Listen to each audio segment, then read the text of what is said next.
Hello, everybody. Thank you for watching me on Facebook Live, day 39. We're almost in the 40s.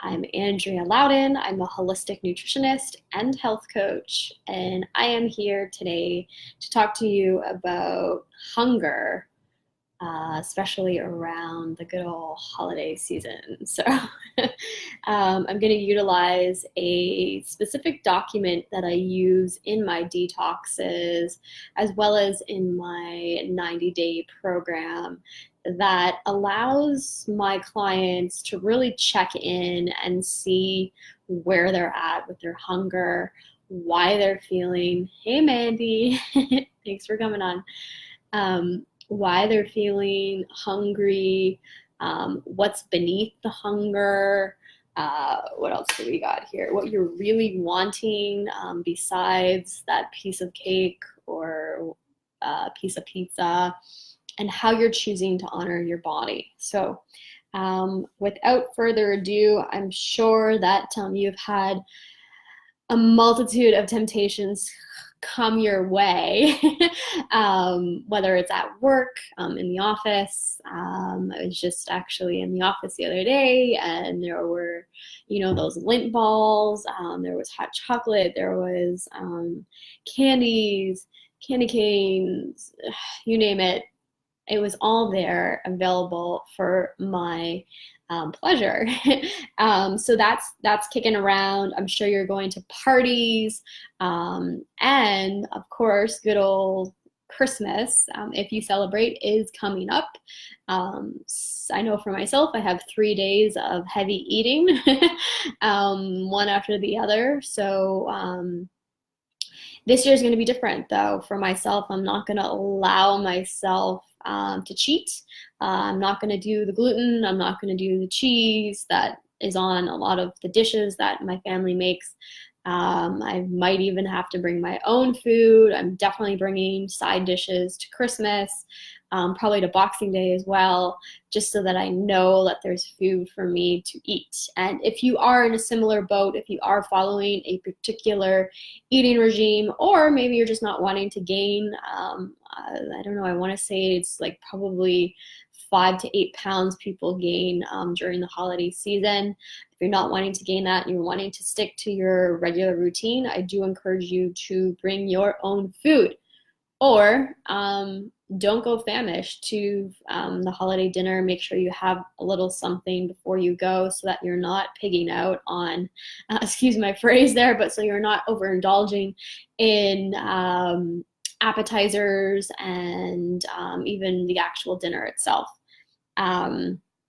I'm sure that a lot of you who follow me are really in tune with their health and are aware of all of these fancy holiday treats that are coming your way, and you've been good up until now, right? It's Friday, it's the weekend. Some of you probably are off. Maybe you've taken the day off. Maybe you're working a half day. I really don't know. But I know it's sort of it's an indication for you to let loose and relax and eat whatever you want, right? Because it's Christmas. I get it. I totally get it. And I think because I am a holistic nutritionist, it doesn't make me non-human. I get tempted by all my family favorites as well. But I'm just choosing this year to not do it and not have, so, like, for myself, it's a digestive thing. I feel like crap, within half an hour to an hour of eating those kinds of things. So without further ado, I'm going to talk about the journal, and I use this in the detox. So it's something that you can do probably more mentally when you're in a situation like this, as opposed, like, you're not going to bring this to Christmas dinner. But just checking in with yourself. realizing what time is it that you're hungry? Is it in the morning, afternoon, after lunch? That's a big one. People always want sweets, I find. Maybe even after dinner, you're like looking for something to eat after you've actually had a meal. So recognizing that there might be something missing in your dinner. Maybe you're not having enough protein, maybe you're not having enough fat, maybe there's not enough veggies in your meal. Another thing to look at is what you're doing at that moment in time when that hunger strikes. So, are you watching TV? That's a big one. That's a trigger for a lot of people because they're able to zone out and eat whatever the heck they want. Hi, Lane. Nice to see you. Zoning out, watching TV. We don't register what we're eating. So hand in the chip bag, all of a sudden, half an hour later, the chips are gone. Where the heck did the chips go, right? So we're not being present with our food. So TV is a big one. Maybe you're driving and you're thinking, oh my God, I'm so hungry, I could eat my arm. And you go through drive-through. So that could be a trigger. Maybe you're with family and someone's really pissing you off and that's triggering you to eat. Multitude of things. Stress obviously is going to be a big one. And that's going to trigger a lot of people to just eat whatever they want and not really think about what they're eating and putting in their mouths. And another big question to ask yourself, is there something that you're avoiding? Is there something you're procrastinating on? Is there something that you're trying to distract yourself from? I know for myself, it's totally in my genes, but I am destined to change it via epigenetics. I don't know if you guys have heard of epigenetics, but you are not your DNA, you're not your genes. So but in my family, and I'm gonna like full disclosure here, maybe they don't even want me to share this, but I won't get into the details.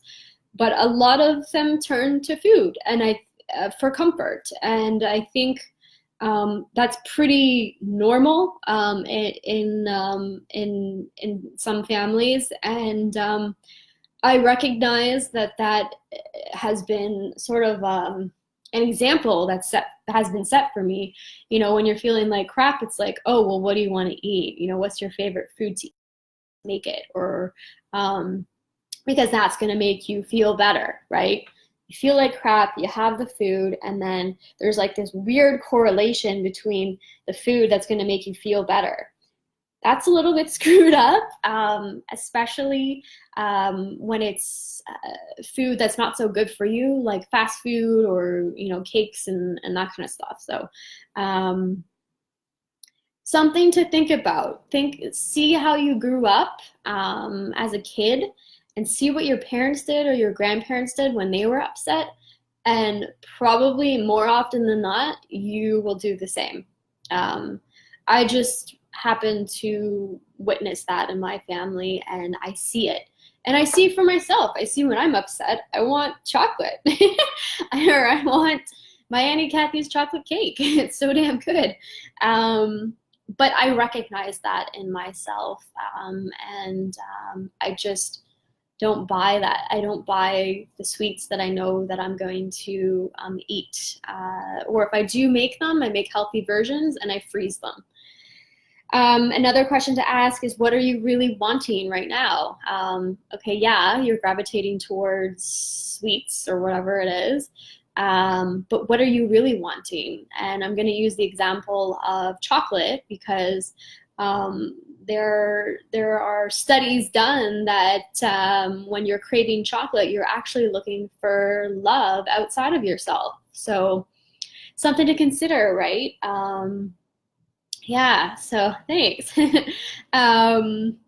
Something definitely to think about. What are you really wanting as opposed to the food that you're eating?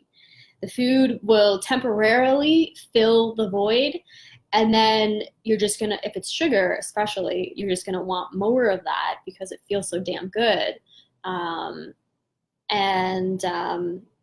think my point is to recognize underneath the food, what do you really want at that point in time?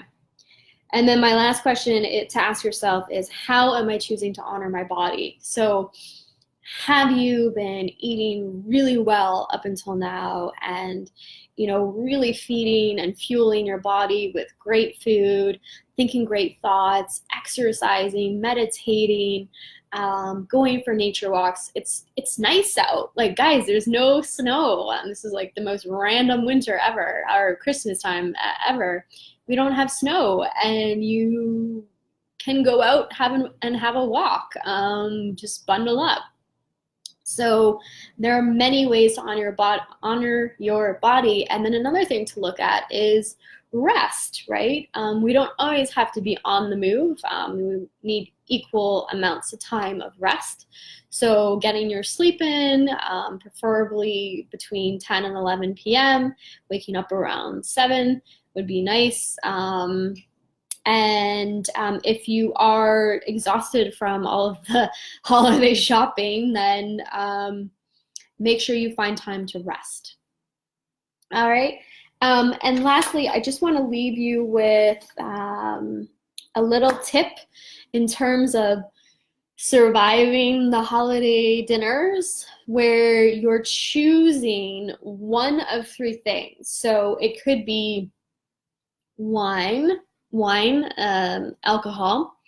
If it's not that, maybe it's sweets, desserts.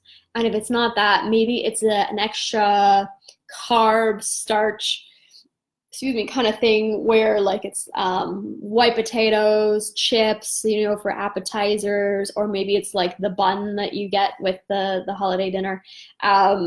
So choosing one of three, and not all three, just choosing one of three at each dinner. And maybe it's different every time. But that's another tip for you to consider for holiday dinners. All right, that's all I got for you today. Thank you for coming on, Amanda and Elaine. Really appreciate the love, and same with Shonda there. And I'll see you tomorrow. Take care. Bye.